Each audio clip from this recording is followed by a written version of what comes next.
সমস্ত সাহাবায়ে কেরাম আসলেন, সিদ্দিক আকবর আসলেন, আবু বকর আসলেন, ওমর ফারুক আসলেন, হযরত আলী আসলেন, ওসমান জিন্নুরাইন আসলেন। এমনি ভাবে সাহাবায়ে কেরাম আমার নবীর কাছে বসা। নবীজি আমার আস্তে আস্তে করে অসুস্থ হয়ে পড়েছেন।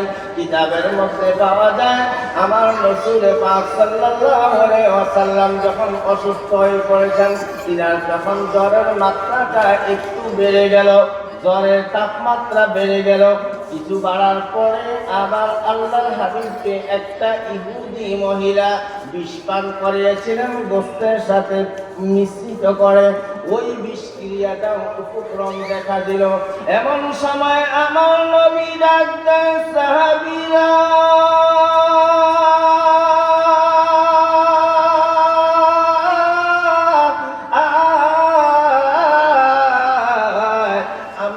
তোমাদের মাঝে বেশি দিন থাকবো না, বেশিক্ষণ থাকবে না। সাহাবীরা রে, আমার কথার মধ্যে যদি তোমাদের কোনো কষ্ট পেয়ে থাকো, আমার আচরণের মধ্যে যদি তোমরা কোনো কষ্ট পায় থাকো, এরে আমার সাহাবীর দল, আমার কাছে যদি তোমরা কোনো টাকা পায়া থাকো, পয়সা পায়া থাকো, কোনো প্রকার লেনদেন তোমাদের কাছে থাকে, তাহলে বলতে পারো আমি তোমাদের সমস্ত লেনদেনগুলো দূর করে দিব, পরিশোধ করব। এবং তোমাদের মনে যদি কষ্ট থাকে রে, ওই কষ্ট আমি তোমাদের থেকে দূর করে মাপ ছায়া নিব। বলুন সুবহানাল্লাহ। সমস্ত সাহাবায়ে কেরাম চুপ রইলেন। একজন সাহাবী ওয়াক্কাস রাদিয়াল্লাহু তাআলা আনহু তিনি দাঁড়িয়ে গেলেন, সালাম দিলেন, আসসালাতু ওয়াসসালামু আলাইকা ইয়া রাসূলুল্লাহ। বলুন সুবহানাল্লাহ। নবীজিকে সালাম দিছে, আসসালাতু ওয়াসসালামু আলাইকা ইয়া রাসূলুল্লাহ। কি বলেন ঠিক কিনা? নবীকে সালাম দিল আসসালামু আলাইকা, আর আমাকে আপনাকে সালাম দেয় আসসালামু আলাইকুম। কি বলেন ঠিক কিনা? এর মধ্যে পার্থক্য আছে না নাই? আরো ধরে বলেন আছে না নাই? এর মধ্যে একটু পার্থক্য আছে। আমি সামান্য সমল্প সময় ইঙ্গিতটা দিয়ে যাই। নবী যে নবীর মতো, নবী আমার মতো না। আইয়ুকুম মিসলি, নবীজি কয় আমি তোমাদের মতো না। আর কুল ইন্নামা আনা বাশারুম মিসলুকুম, এই মিসলুকুম দ্বারা কোরআনের আয়াতে আবার নবী মাটি বুঝায় না। নবীজি বলে আমি তোমাদেরই মতো। করে বলুন সুবহানাল্লাহ। নবীজি হাদিস শরীফে বলেন আইয়ুকুম মিসলি, আমার মতো তোমরা কেহ না, আমি তোমাদের মতো না। কোরআন শরীফের মধ্যে আবার আমার আল্লাহ বলেন কুল হে রাসূল, আপনি বলুন ইন্নামা আনা বাশারুম মিসলুকুম, নিশ্চয় আমি তোমাদের মতো একজন মানুষ। বলুন সুবহানাল্লাহ। এই যে ফুলের তোড়া দিছে, এই যে ফুলের তোড়া দিছে, এটা দেখা যায়নি? আর বলেন দেখা যায়নি? এটা কি ফুল? গোলাপ ফুল। এটা কি ফুল? গোলাপ ফুল।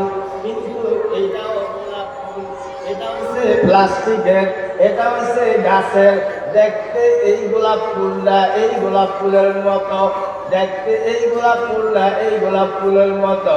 আমাদের দেশে দেখবেন বাহির মাটির জন্য মাটি দিয়ে বানায় পেঁপে বানায়, পেঁপে বানায় কি বানায় না? দেখতে পেঁপের মতো রং করে হুবহু। কি বলেন ঠিক কিনা? আম বানায় কি বানায় না? আপেল বানায় কি বানায় না? পেঁপে কলা বানায় কি বানায় না? বাজারের মধ্যে মাটি দ্বারা প্লাস্টিক দ্বারা আপেল পাওয়া যায়, আম পাওয়া যায়, এই রূপ ফল ফলাদি পাওয়া যায়। দেখতে আপেলের মতো কিন্তু আপেল না। কি বলেন ঠিক কিনা? ওই মাটির আম দেখতে আমের মতো, কিন্তু এটা আম না, এটা আমের স্বাদ না। আমার নবী বলে আমি দেখতে তোমাদের মতো মানুষ, কিন্তু হাকিকতে আমি তোমাদের মতো না। জোরে বলুন সুবহানাল্লাহ। আমি ওই দিকে যাচ্ছি না, অনেক সাবজেক্ট লম্বা আলোচনা চলে যায়, আমি আমার সাবজেক্টে চলে আসি। হযরতে ওয়াক্কাস রাদিয়াল্লাহু তাআলা আনহু দাঁড়িয়ে গেলে বলেন, ইয়া রাসূলুল্লাহ, নবীজি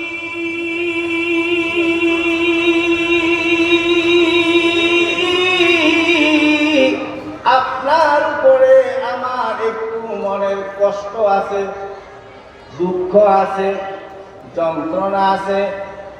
কি আছে, কেন আছে?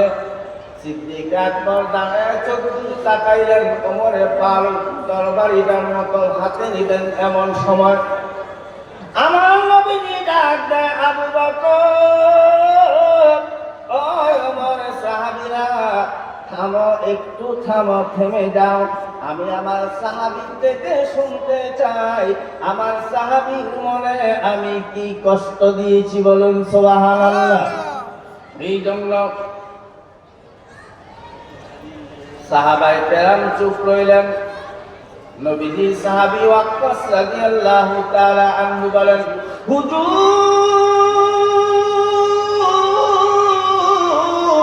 আমি মদিনাতুল আব্বায় মসজিদ নববীর বারান্দার পাশে শীতের দিন চাদর গায়ে দিয়ে রোদ্রের মধ্যে ছিলাম।